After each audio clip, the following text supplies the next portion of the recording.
시청자 여러분 안녕하십니까. 반갑습니다.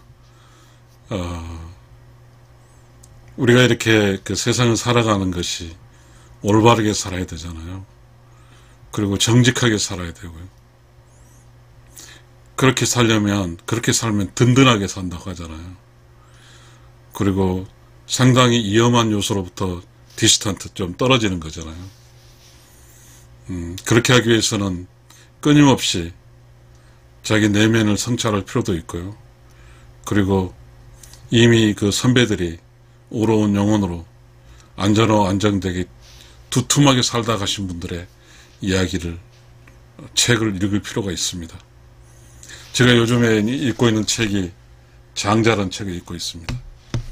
이 장자라는 책 중에서 제가 여러분에게 읽어드리고 싶은 게 인간세입니다. 이 책에서는 4장입니다. 한번 읽어보겠습니다. 혹시 이 책을 들으실 때 어떤 텐트 속에서 혹은 집에서 잠을 자면서 음미하면 큰 도움이 될 것 같습니다. 시청자 여러분, 읽어보겠습니다. 아내가 공자를 아련하고 여행의 허락을 청했다. 안회는 공자의 제자입니다. 공자가 물었다. 어디를 가려는 건가? 아내가 답했다. 위나라로 가려고 합니다. 공자가 물었다. 왜 가려는 것인가? 아내가 답했다. 제가 듣건대 위 왕은 나이가 젊고 행실이 독단적이며 국정을 가볍게 운용하며 지나침을 알지 못한다고 합니다. 또한 백성의 죽음을 가볍게 보았으므로 죽은 자가 나라에 가득하고 국토가 초토화되어 백성이 거의 없는 상태라고 합니다. 제가 들은 바 선생님께서 말씀하시기를 다스려지는 나라는 떠나고 어지러운 나라로 가라. 의사의 집에는 병자가 많다고 하셨습니다. 원컨대 가르침을 받들어 그 나라의 병을 다소라도 치료하고자 합니다. 공자가 말했다. 오, 내가 위태한 곳에 가서 죽으려 하다니 대저 도란 잡스럽지 않고 순수함을 바란다. 잡스러우면 번다하고 번다하면 마음이 소란해지고 소란스러우면 오한이 있고 오한이 있으면 구제하지 못한다. 애 지인은 먼저 자기부터 보존한 연후에 남을 보존하려 했다. 자기의 보존도 미정인 터에 어느 겨울에 폭인의 소행이 미치겠는가. 어느 겨울에 폭인의 소행이 미치겠는가. 공자의 말. 또 너는 덕이 무너지고 지혜가 나타난 곳을 아느냐? 덕은 명성에서 무너지고 지혜는 경쟁에서 나타난다. 덕은 명성에서 무너지고 지혜는 경쟁에 나타난 이 말이 또 우리에게 상당히 의미로 있게 다가옵니다. 지금 경쟁의 시대에서 지혜는 매우 강합니다. 그런데 덕 있는 사람은 많이 사라졌습니다. 아예 없다시피 합니다. 저는 이 이야기가 저에게 큰 시사점을 주고 있습니다. 경쟁에서는 지혜가 생기고 그리고 덕은 명성에서 무너진다고 그랬습니다. 그러니까 명성을 추구하고 그 다음에 경쟁을 하는 곳에는 덕인이 없다는 뜻이 되겠습니다. 매우 안타까운 일입니다. 명성은 서로 헐뜯게 하고 지혜란 경쟁의 도구다. 이 둘은 흉기이니 함부로 행할 것이 못 된다. 또한 후덕하고 신의가 굳은 자는 남의 기분을 꿰뚫지 못한다. 명성이 있고 다투지 않는 자는 인심을 꿰뚫지 못한다. 후덕하고 신의가 굳은 자는 남의 기분을 꿰뚫지 못한다. 저는 이 말이 좀 뭔지 좀 이해가 안 됩니다. 그래서 읽겠습니다. 명성이 있고 다투지 않는 자는 인심을 꿰뚫지 못한다. 강직함과 인으로서 이치에 맞는 말이라도 폭인 앞에서 말하면 이것은 남의 악함으로써 자신의 선을 자랑하는 것이 된다. 강직함과 인으로서 이치에 맞는 말이라 할지라도 폭인 앞에서 말하면 이것은 남의 악함으로써 자기의 선을 자랑하는 것이 된다. 이것도 여러분 큰 의미가 있는 것 같습니다. 지금 사람 간의 차이가 너무 많이 나잖아요. 각자 사람이 스스로 깨달아 가니까요. 그래서 자기가 어떤 선하고 착하게 살았다는 이것이 뭔가 그런 관점으로 이렇게 사람과 대했을 때 오는 이런 걸 경계하는 이야기인 것 같습니다. 그런 사람을 일러 선으로서 재앙을 부는 사람이라고 한다.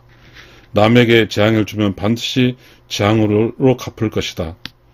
너는 위태로운 행동으로서 남에게 재앙을 부르고 있는 것이다. 지금 여기까지 지금 공자가 아내한테 이야기하고 있는 것입니다.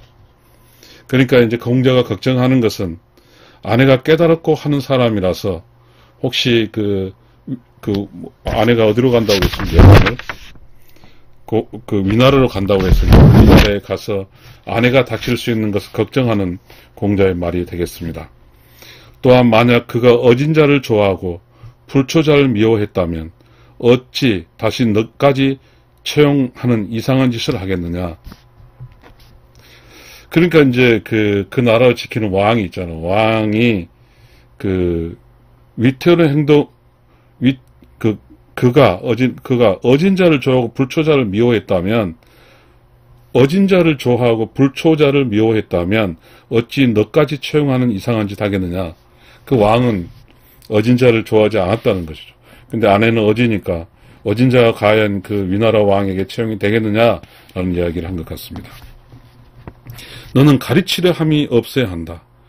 가르치려 든다면 왕공들은 반드시 남을 누르며 싸워 이기려 할 것이다. 이게 지금 이제 가서 너 어떤 행위를 아내에게 이야기를 한 것 같습니다. 공자. 또 눈은 그에게 미혹되고 낯빛은 스스로 낮추려 하며 입은 스스로 구하려 하고 용모는 그에게 잘 보이려 하고 마음은 더욱 풀어지게 될 것이다. 이것은 불로 불을 구하는 것이요 물로 물을 구하는 것이다. 그런 것을 불난 집에 부채질하는 것이라고 한다. 공자의 말. 순종으로 시작하면 더 많은 순종을 요구하여 끝이 없을 것이다. 너는 못 믿을 자에게 충원함으로써 위태로워지고 반드시 폭인의 앞에서 죽임을 당할 것이다. 또 옛날 걸은 관룡봉을 죽였고 두는 왕자 비간을 죽였는데 이들은 모두 자기 몸을 수양하여 아랫사람으로부터 임금의 소유인 백성을 보살피고 사랑했으니 아랫사람이 윗사람을 거스린 것이다. 따라서 군주는 그가 덕행을 수행했기에 그를 배척한 것이다. 군주가 덕이 됐기 때문에 덕행을 수행했기 때문에 그들을 배척한 것, 그를 배척한 거라고. 참 어려운 이야기 같습니다. 이는 명성을 좋아했기 때문에 해를 입은 것이다. 그러니까 자기가 군주가 명성을 얻은 거죠. 덕을 쌓아서.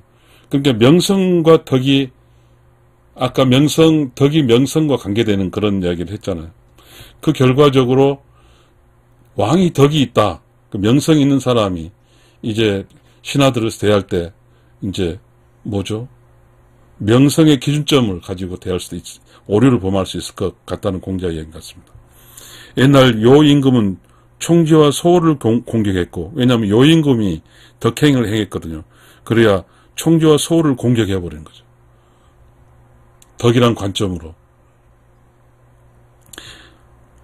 우임금은 유호를 공격했다.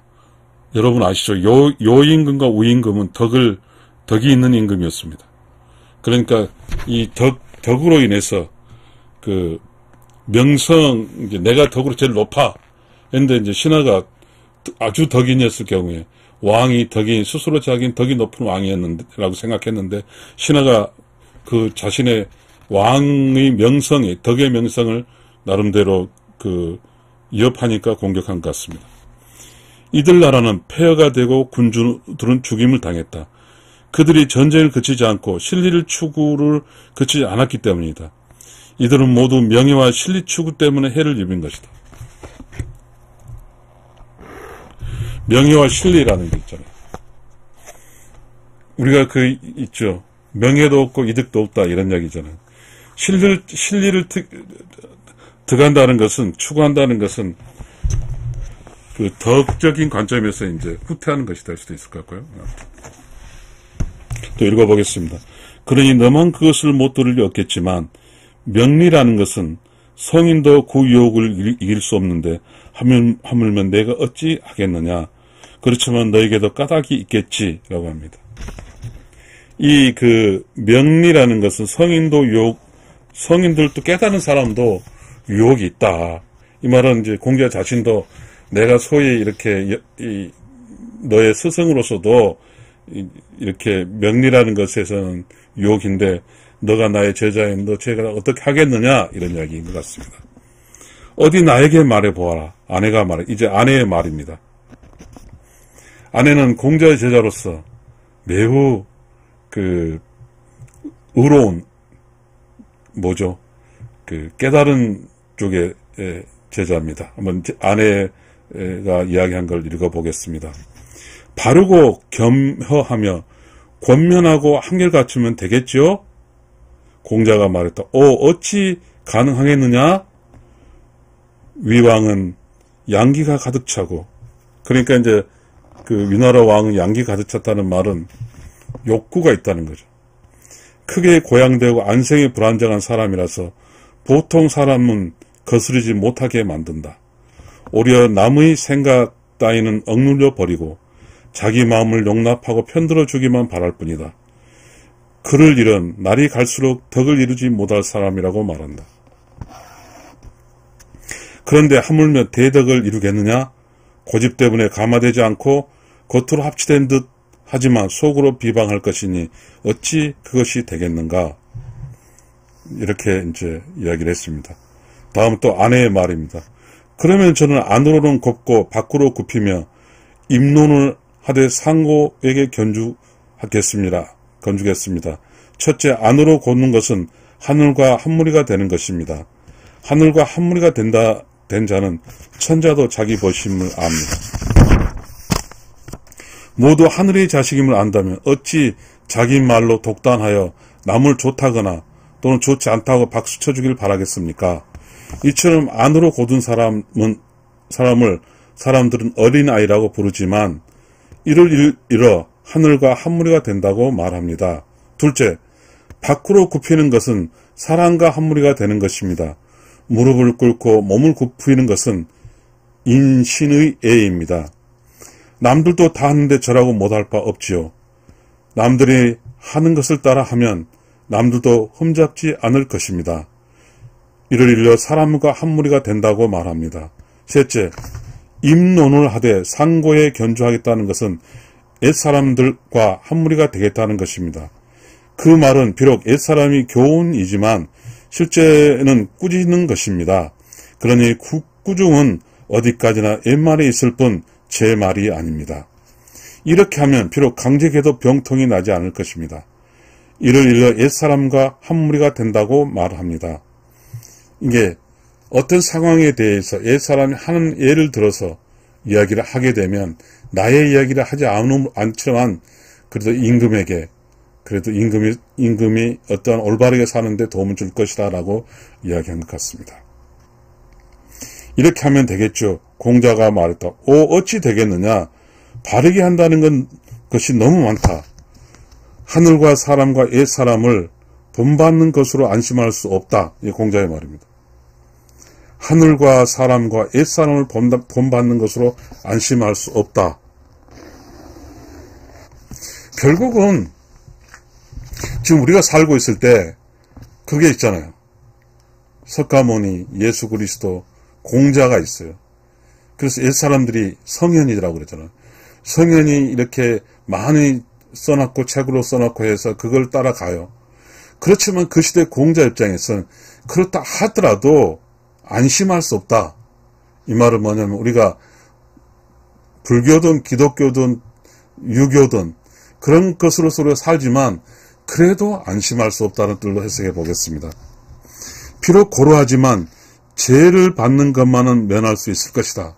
그렇게 어떠한 너가 이야기하고자 할 주제를 성현들의 말을 견주해 이야기하면 죄를 면할 수는 있다. 그렇지만 그것으로 그칠 뿐 어찌 교화로까지 미칠 수 있겠느냐. 마치 내 마음을 스승으로 삼는 것일 뿐이다. 마치 내 마음을 스승으로 삼는 것일 뿐이다. 마음을 스승으로 삼는다고 했잖아요. 이건 내면이 조용하고 깨끗하고 청정해서 그 안에서 나를 살리고 이웃을 살릴 수 있는 그 창조적 지식, 깨달음이 올라왔어. 그래서 그 마음을 스승으로 삼는다는 것을 말하고 있습니다. 또 아내가 공자에게 묻습니다. 아내가 물었다. 저로서는 더 친척이 없습니다. 어찌하면 되겠습니까? 공자가 답했다. 재괴하라. 네, 너에게 이르노니 유위로서 하려 하니 쉽겠느냐? 그것이 쉽게 하라면 한도 잘하지 못할 것이다. 아내가 말했다. 저는 가난하여 술과 매운 채소를 못 먹는 지가 수개월째입니다. 이 정도면 제기한 것이 되겠지요. 공자가 말했다. 이것은 제사 때 제계이지 마음의 제계는 아니다. 아내가 말했다.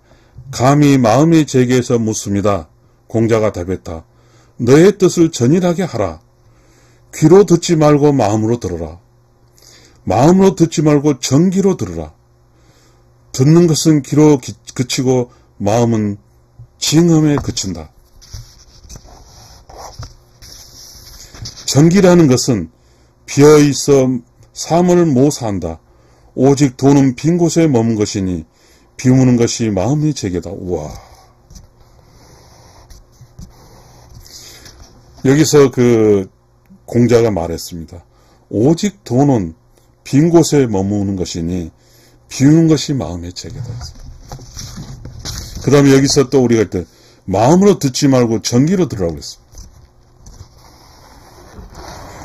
이 마음은 육신입니다.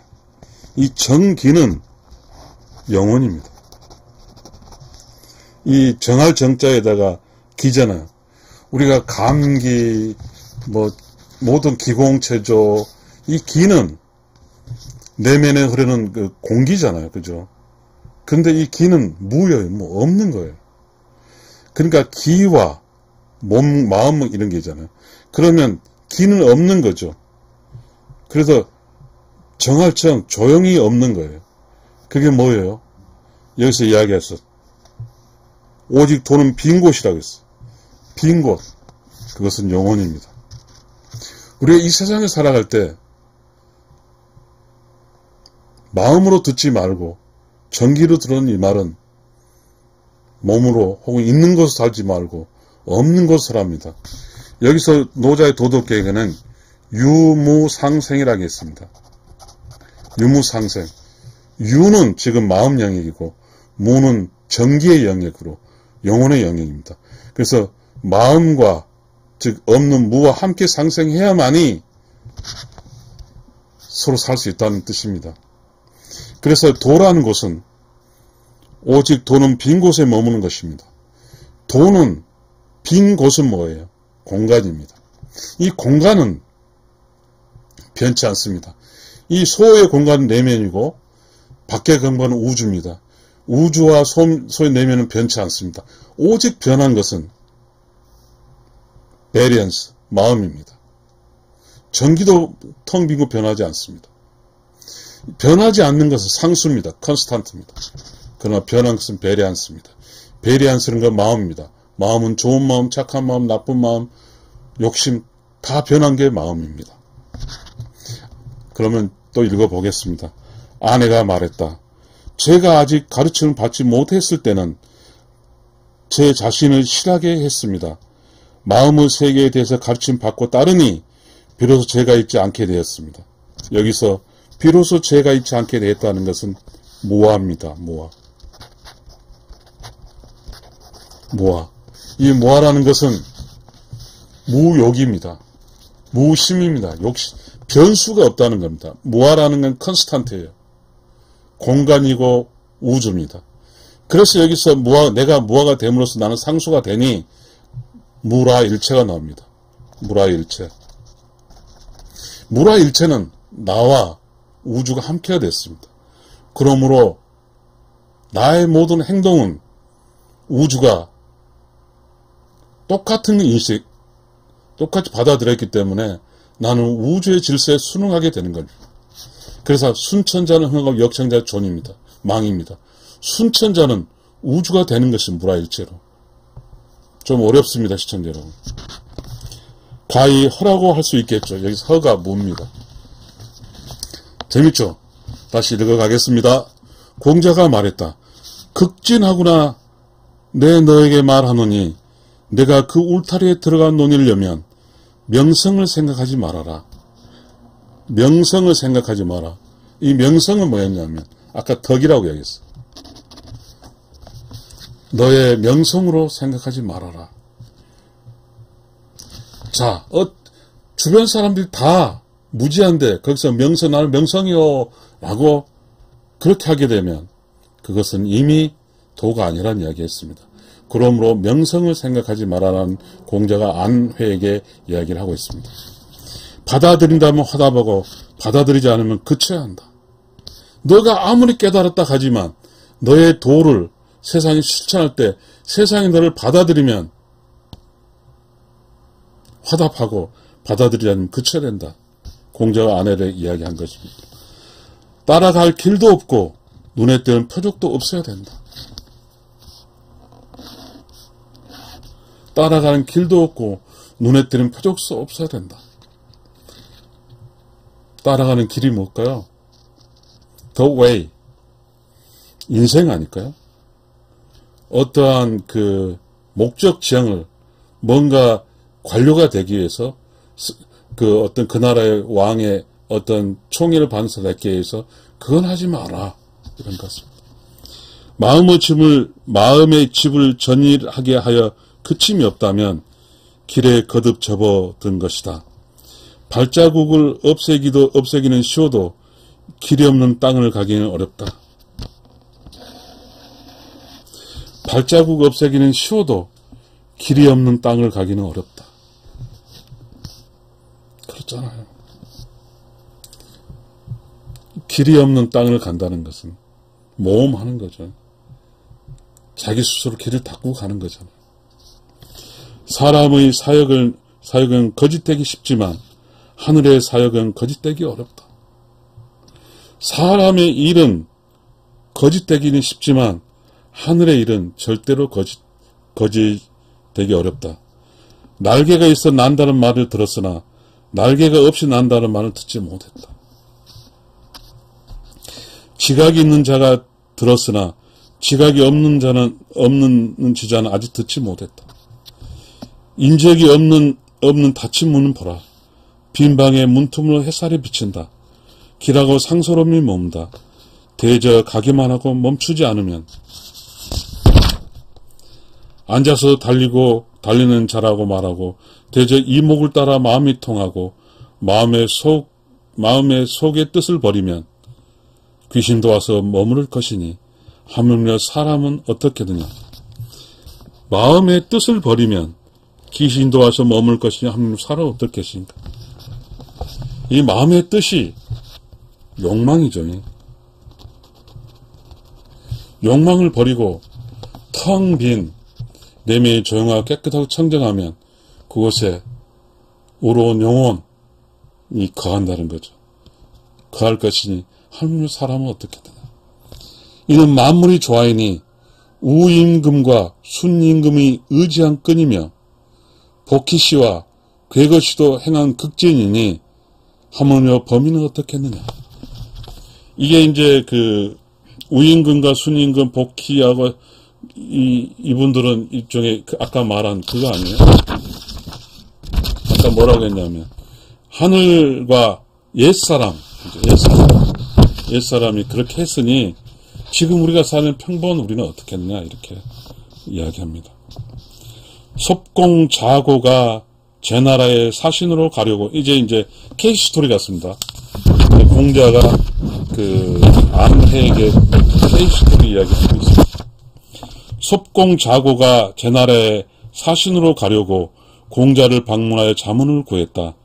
왕이 저를 사신으로 파견하는 것은 심히 중대한 일입니다. 제 나라는 대체로 특사를 심히 공경하지만 일은 서투르지 않습니다. 하기야 필부도 가볍게 움직이지 않거늘 하물며 제우야 오죽하겠습니까? 저는 심히 두렵습니다. 그대는 평소 저에게 말씀하시기를 범사가 작건 크건, 이 그대라는 것은 이제 제 나라의 관리가 공자에게 그래서 관리가 그대의 이야기한 것 같습니다. 그러니까 공자 당신이 말했는데 이렇게 말했다. 도가 아니면 합당하게 이루어지지 않는다고 했다. 당신이 말할 때. 일이 많이 성공하지 못하면 반드시 왕을 벌을 받을 것이며 일이 만약 성공하면 반드시 음양이 상하여 병을 얻을 것이다. 이게 도의 합당 여부를 이야기하는 거죠. 자기가 이제 사신으로 가서 일을 성공하게 된다고 하는 것은 왕에 충성했지만 그 성공하는 것이 과연 도인가의 문제입니다. 그럼 도면 괜찮지만 도가 아니면 음양이 상해서 병을 얻는다. 음양이 상한다고 하는 것은 우리의 기 속에는 음과 양의 이퀄리티, 음양의 조화, 인앤양 하모니가 이렇게 되어 있는 거죠. 그 조화가 깨지면 병이 나는 거죠. 이 말은 무슨 말이냐면 도를 어겼을 수도 있다 이런 말이 될 것 같습니다. 성공하든 실패하든 환난을 당하지 않은 것은 유덕자만이 가능할 것입니다. 공자가 말했죠. 유덕자만이 이 환난을 당하지 않을 것이다. 저의 식사는 거칠고 좋은 형편이 아니며 부엌에서 시원한 것을 찾는 일도 없는 사람인데 저는 아침에 명을 받고 저녁에 얼음물을 마셨습니다. 제 마음에서 열불이 난 때문입니다. 저는 일을 하기도 전에 이미 음양의 환란을 얻은 것입니다. 일을 성공하지 못하면 왕의 벌을 받는 것은 둘째입니다. 왕은 신하된 자로서 사신의 직무를 맡기에 부족합니다. 그대는 제게 해줄 말이 있을 것입니다. 이렇게 이제 사신 이야기하니까 공자가 말을 합니다. 천하에 크게 경계할 일 두 가지 있습니다. 하나는 천명이며 그 하나는 을입니다. 제가 이 책을 읽다 이 문항에 감동을 했습니다. 그리고 결정을 했습니다. 유튜브를 읽어서 세상 사람들에게 이 노장 사상의 끝 핵심이고 그 장자가 무엇을 이야기하고자 하는 이야기 했는지를 여기서 여러분과 공유하기 위해서입니다. 천하에 크게 경계할 일 두 가지가 있습니다. 천하에. 하나는 천명이고 하나는 을입니다. 이 천명은 본능이 아닐까요? 본능? 이 을이는 우리가 이성이 아닐까요? 본능과 이성이죠. 다시 본능은 본성이죠. 이성은 깨달음이죠. 이 을이란 말은 말이죠. 을이는 이런 게 있습니다. 부부 사이는 을입니다. 을이. 그리고 부모와 자식 사이는 천명입니다. 저는 이런 이야기를 하고 싶습니다. 시청자 여러분, 을이는 based on 깨달음입니다. based on 깨달음. 그러나 부모 자식과의 천명은 무지해도 저버리지 않습니다. 자, 이 정도로 이야기하고도 넘어가겠습니다. 자식이 어버이를 사랑하는 것은 천명입니다. 마음에서 없앨 수 없습니다. 신하로서 군주를 섬기는 것은 의리입니다. 그러니까 천명은 자연의 법칙이고 의리는 당위의 법칙입니다. 어디를 가든 군주가 없는 곳은 없습니다.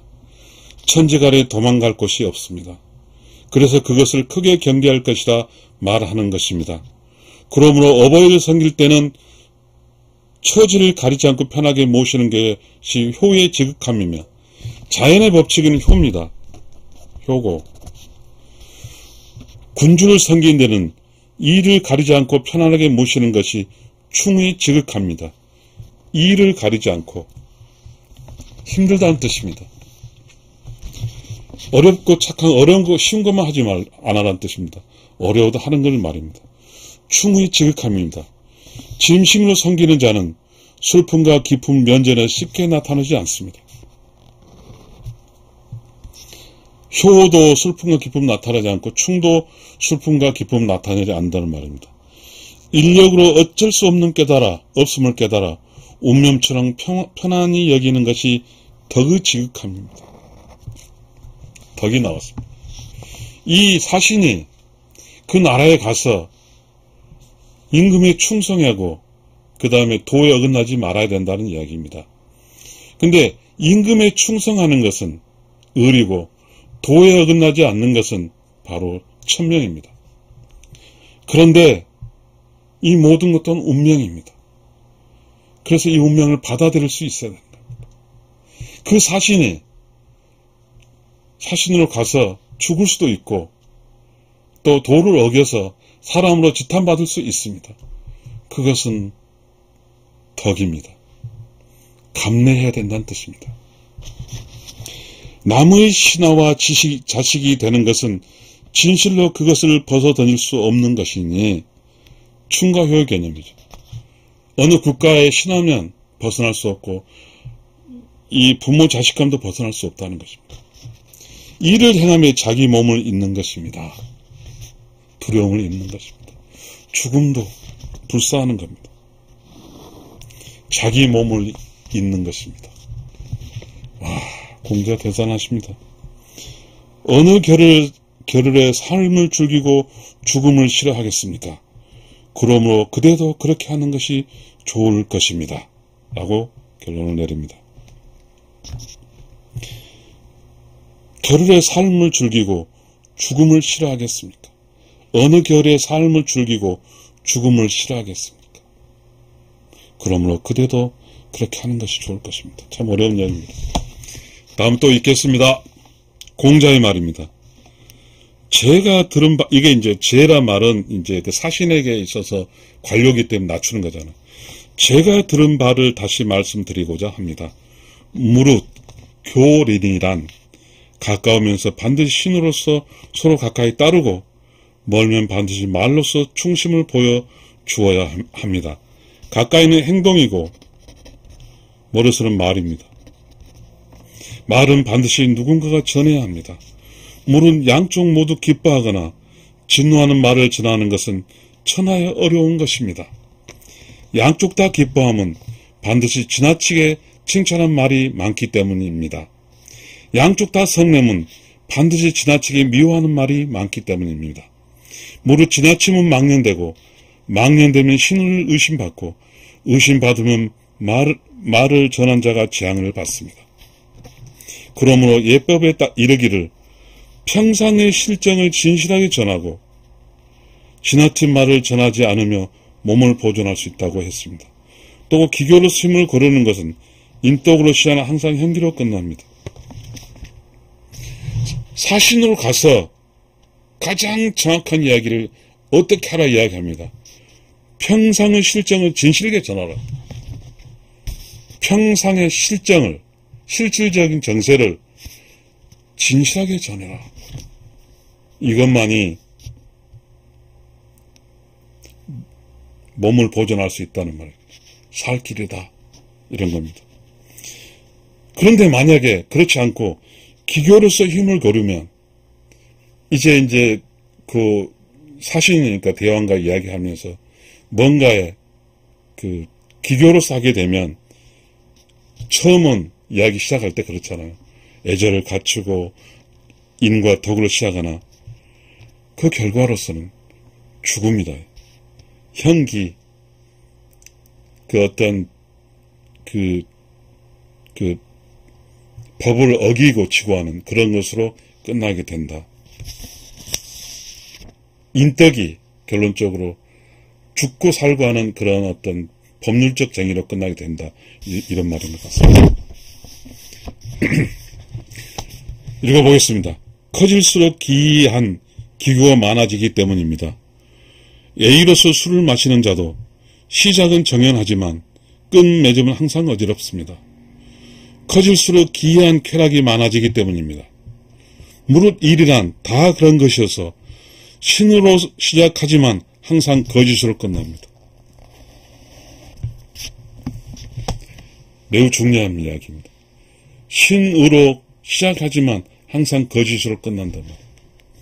그 시작은 간단하지만 그 끝맺음은 커지게 마련입니다. 말은 풍파를 일으키고 행실은 성공과 실패를 가릅니다. 실패는 죽음이잖아요. 풍파는 움직임이 쉽고 득실은 위태롭기 마련입니다. 그러므로 분노는 달리 연유가 없고 교훈과 편파에 있습니다. 교훈 영색이란 말 있잖아요. 뭔가의 이야기란 주체는 중립적으로 뭔가 불편부당한 이야기를 해야 될 것 같은데 한쪽의 편을 들게 되면 한쪽이 문제가 생기는 거죠. 짐승이 죽을 때는 소리를 가리지 않나니 숨이 막 거칠어지기 때문입니다. 이때는 사나운 마음이 생기게 됩니다. 엄격함이 너무 지나치면 반드시 좋지 못한 마음으로 웅수하기 마련이지만 스스로는 그럴 줄 모릅니다. 사신에게 이야기하는 겁니다. 사신은 딱 이야기를 했습니다. 평상 실정은 진실하게 전하면 끝이에요. 그렇지 않고 지나친 말을 하면 지금 줄줄줄 이런 이야기, 위험하다 이야기를 공자는 말씀을 하고 있습니다. 시청자 여러분, 또 있겠습니다. 정말 그런 줄 모른다면 어찌 그 종말을 알겠습니까? 그러므로 예법에서 이르기를 훈령을 고치지 말고 성취를 권장하지 말라고 했습니다. 도를 지나치면 덧붙이기 마련이지만 훈령을 고치고 성취를 권장하면 위태롭게 됩니다.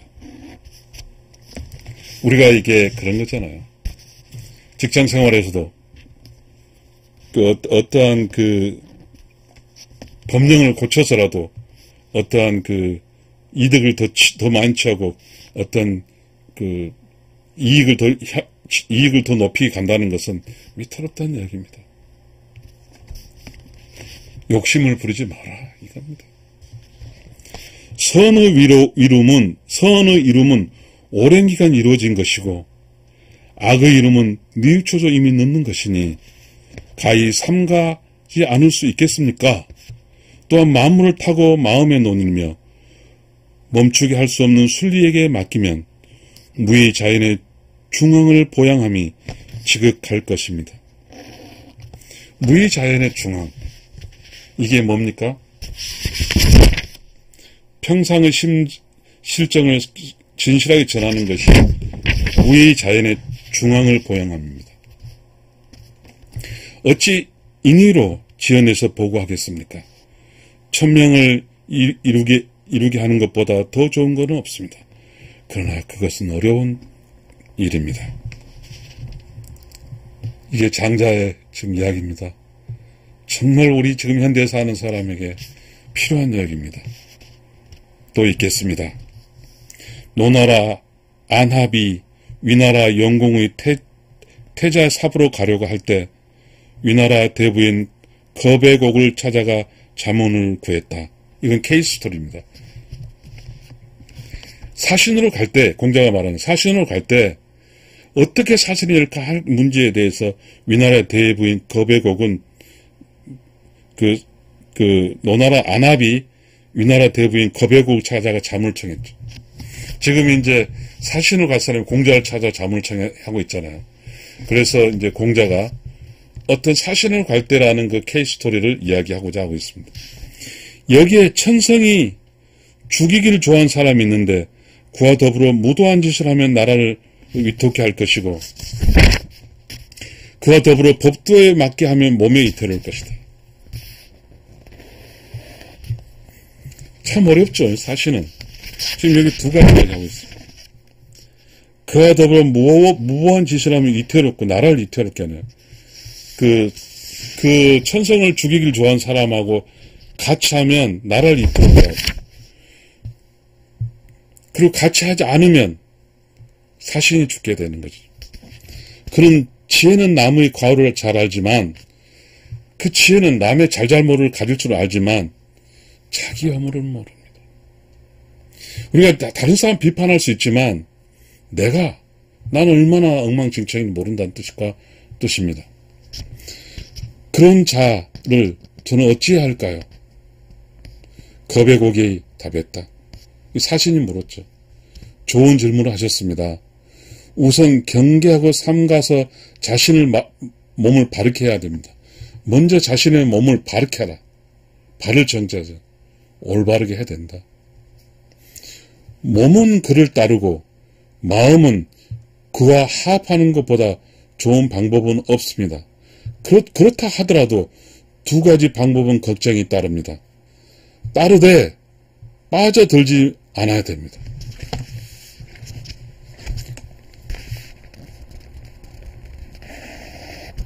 따르되 빠져들지 않아야 된단 말이에요. 지혜롭지 않습니까? 그 거칠은 왕에게 따라서 당신의 몸을 살리고, 그 거칠은 왕과 더불어서 백성을 죽이고 여러 가지 일 할 수 있다고 하지만, 그렇게 하더라도 절대 빠져들지 말자. 화합하는 척, 화합은 하되 드러내지 말아라. 어렵습니다. 그를 따르다가 스스로 몰입하면 이는 추락이요 멸망이요 분기요 진복될 것입니다. 그러니까 뭐라겠어요? 따르되 빠져들지 말라. 이 말을 합니다. 네가 따르되 빠져들어버리면 추락이요 멸망이요 분기요 진복될 이런 이야기 해준 거예요. 그와 합하면 스스로 합하면서 스스로 드러나게 되면 그것은 명성을 팔고 요사를 꾸미게 될 것이다. 드러나게 하지 말라. 그가 어린아이가 되면 그와 더불어 어린아이가 되십시오. 그 폭군이 어린아이가 되면 어린아이가 되십시오. 그가 분수가 없으면 그와 더불어 분수 없는 사람이 되십시오. 그가 허물 없이 굴면 그와 더불어 허물 없이 구하십시오. 그와 소통하여 병통이 없는 경지로 들어야 합니다. 그들은 저 사마귀를 모릅니까? 그놈이 성을 내면 팔을 벌려 마차를 막으려 합니다. 자기가 당해내지 못할 걸 알지 못하는 것입니다. 이것이 그의 재능의 장점이기도 합니다. 경계하고 삼가하십시오. 사마귀처럼 그대의 장점을 자꾸 자랑하면 그를 범하는 것이 이태롭습니다.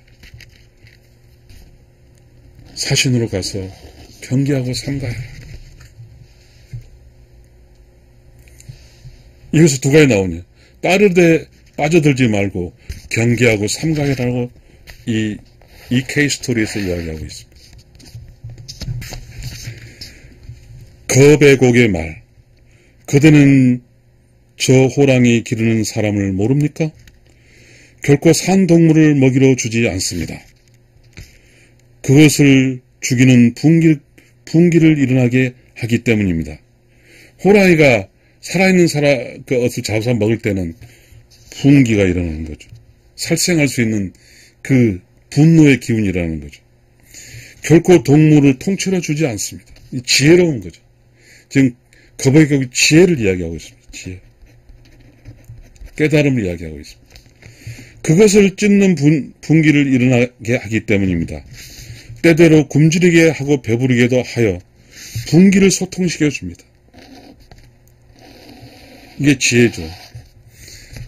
이게 사신의 이야기인지 아직도 모르겠지만 어떠한 대상의 악한 자를 선하게 만들어가는 어떠한 지혜인 것 같습니다.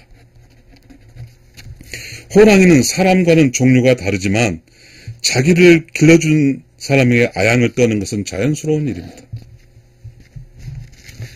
다시 말하면 호랑이는 군주고, 그리고 호랑이 밥 길러준 사람은 사신이고 신하입니다.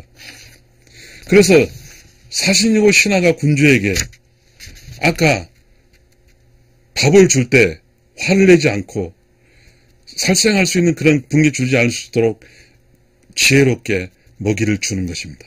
여기서 먹이라 하는 것은 생물학적 먹이도 있을 수 있고 어떠한 그 군왕이 어떤 일을 할 때 그 노기를 피할 수 있도록 지혜롭게 군왕을 설득하라는 말일 수도 말이 될 수 있을 것 같습니다. 그러므로 호랑이가 그를 죽이는 것은 본성을 역해가는 것입니다. 아양 떠는 사람은 자기를 길러준 사람은 자연스러운 건데 그 자연스러운 사람을 죽이는 건 본성을 역해가는 거예요. 호랑이 본성을.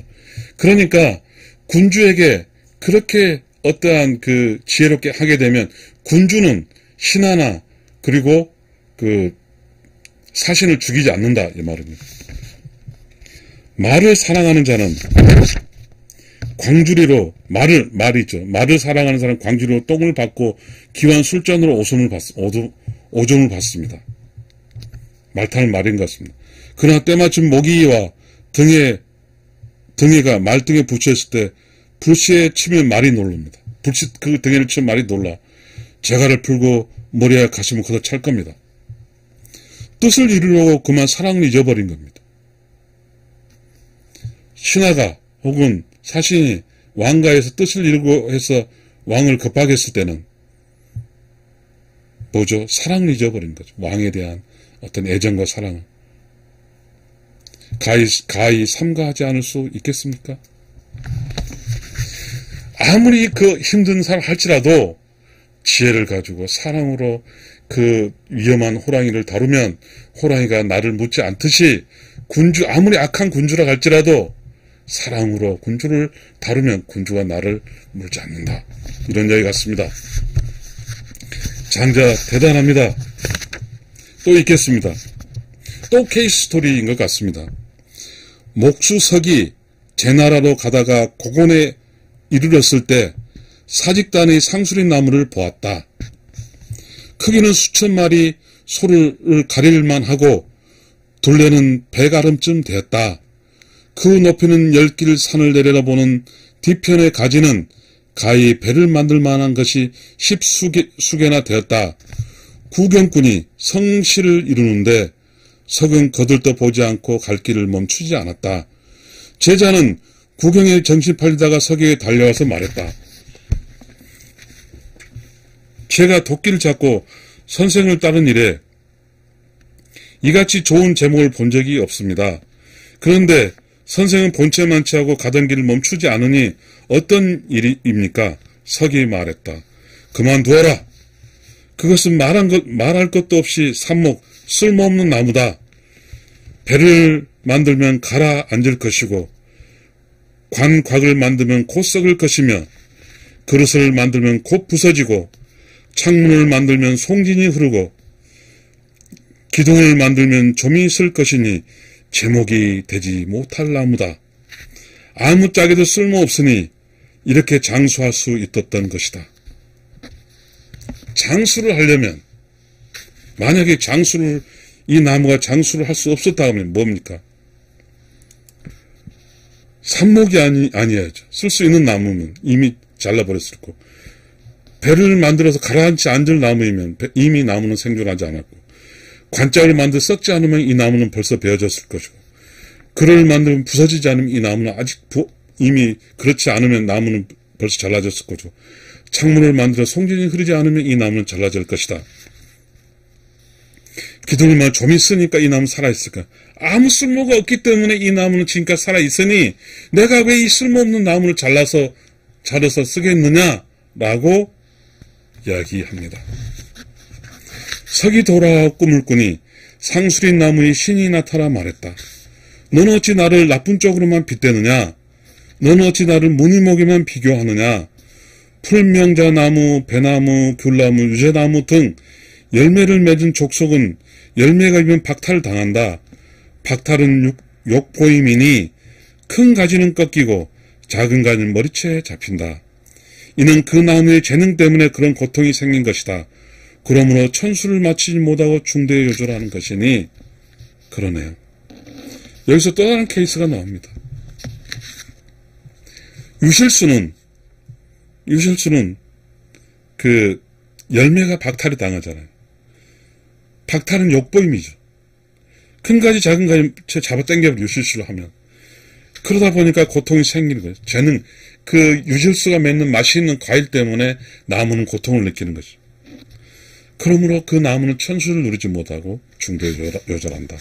이 말은 무엇이냐면 어떤 사람이 머리가 좋고 하는 사람은 바로 쓰게 되어서 발탁하게 되어서 어떤 케이스 상황으로 어려움을 당하게 되고 또 재질 있고 어떤 하나는 사람이고 하나는 나무죠.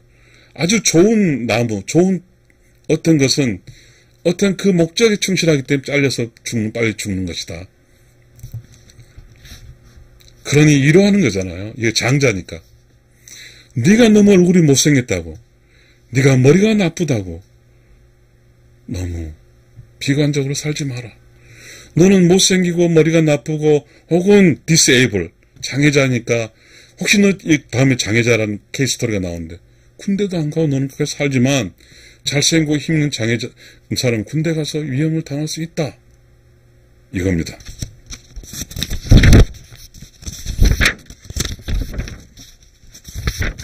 조금 남았습니다. 저도 한번 읽으면서 너무 좋아서 읽는데 또 읽으면서 더 깊이 저도 깨닫게 되는 것 같습니다. 시청자 여러분, 시간이 지났지만 넘기지 마시고 꼭 들어보세요. 가보겠습니다. 스스로 세속의 공격을 끌어들인 것이다. 세상의 사물이란 이와 같지 않은 것이 없다. 그래서 나는 아무데 쓸모없기를 추구한 지 오래다. 그렇잖아. 이 장자가, 뭐죠? 지금 이제 목수석이 이제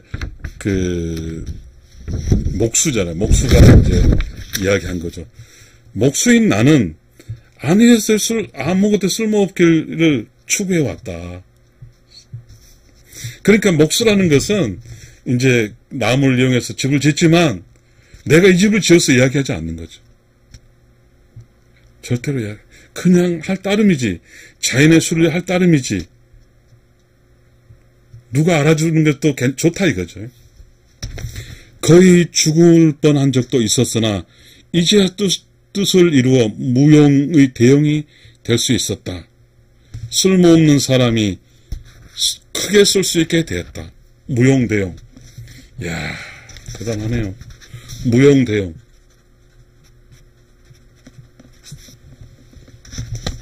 시청자 여러분, 살다 보면요, 어떤 직장에서 그래요. 인정받지 못하고 한직에 있는 사람이요, 때가 돼서 중앙으로 올라가는 경우가 많이 있습니다.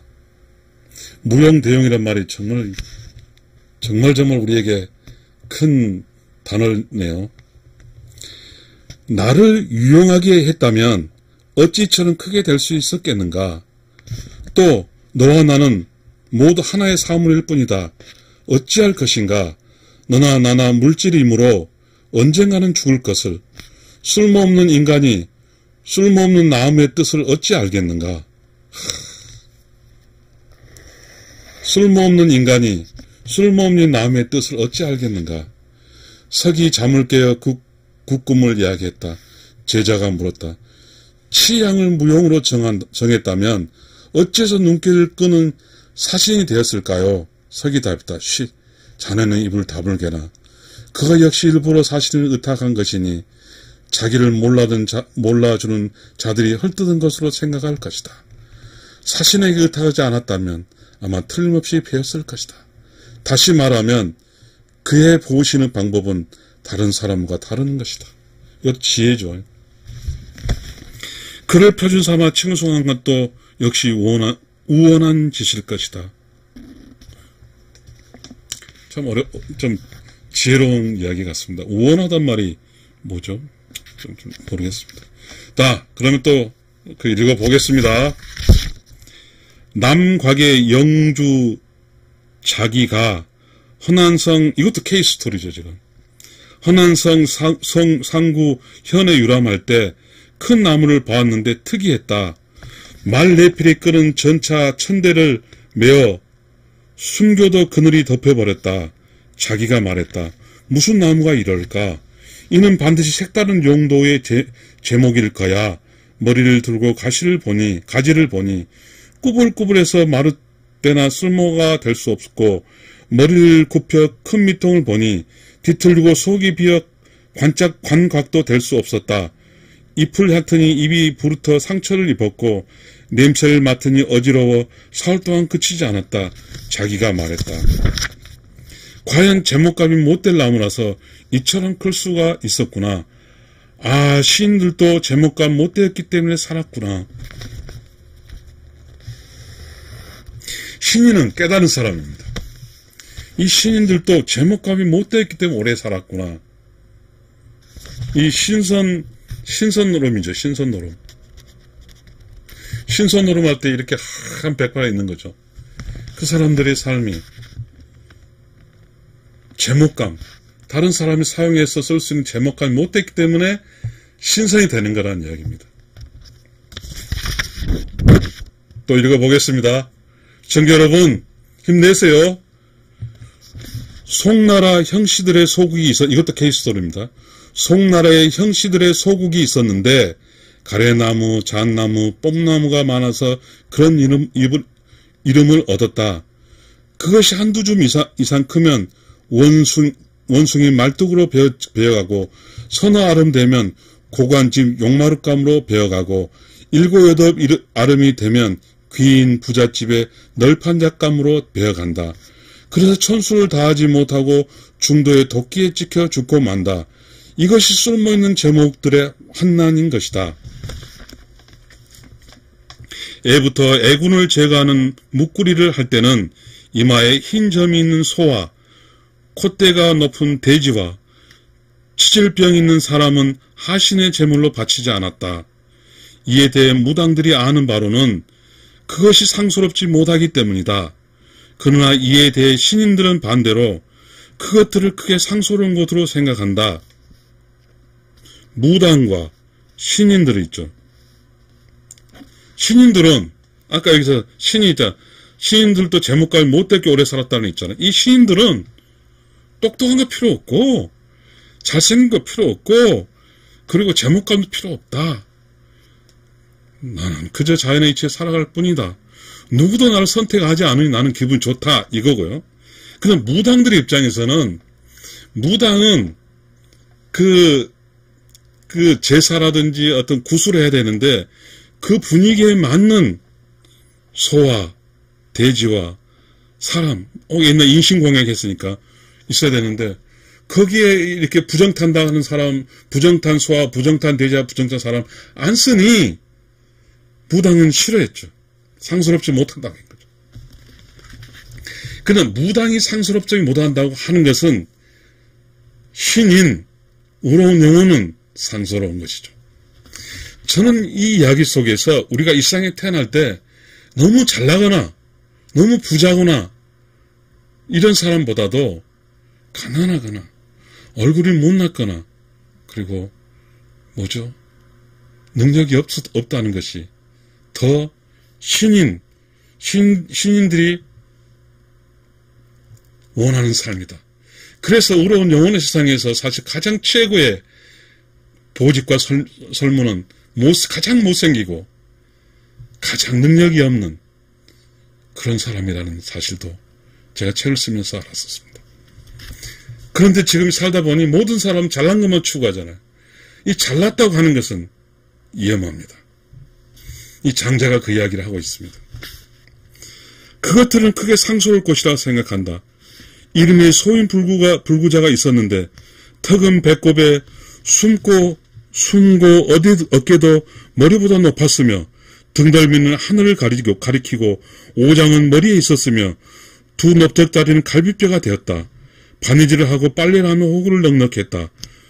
점을 치며 쌀을 얻었으니 10식구 좋게 먹을 수 있었다. 그렇잖아요. disabled person, 장애인 이야기. 장애인으로 태어나서 행복하게 사는 거죠. 신인으로 사는 거예요. 읽어보겠습니다. 왜 그랬을까요? 나라의 병사를 징집해도 병신은 팔을 흔들며 그 사이에 논을며, 나라에 큰 역사가 있어도 병신은 병이 있으므로 공역을 배당받지 않으며, 나라의 병자의 곡식을 내리면 쌀 세가마와 열무군무 뗄나무도 얻는다. 대저 몸이 병신인 자도 좋게 몸을 보양하고 천수를 다하거늘 하물며 병신이면서 덕이 있으면 말해 못하랴. 자신이 병신이면서 덕이 있으면 최고죠. 이제 거의 마지막으로 이어가고 있습니다. 시청자 여러분, 이게 장자의 맛입니다. 정말 맛있어요. 그죠? 읽어보겠습니다. 마지막 갑니다. 공자가 초나라에 가는데 초나라 광인 저배가 문 앞에서 놀다가 말했다. 봉이여 봉이여, 어찌다 이처럼 덕이 쇠락됐는가? 오는 세상은 가리지 말고 가는 세상은 쫓지 말라. 천하에 도가 있으면 성인은 안민하지만 천하에 도가 없으면 성인은 안생한다네. 오늘날 시절은 형별이 면할 자가 드무니 천하에 도가 있으면 성인은 안민해요. 천하에 도가 없으면 안생해. 살기에 급급한 거죠. 지금 우리가 사는 곳이 도가 있습니까? 덕이 있습니까? 그래서 성인은 안생,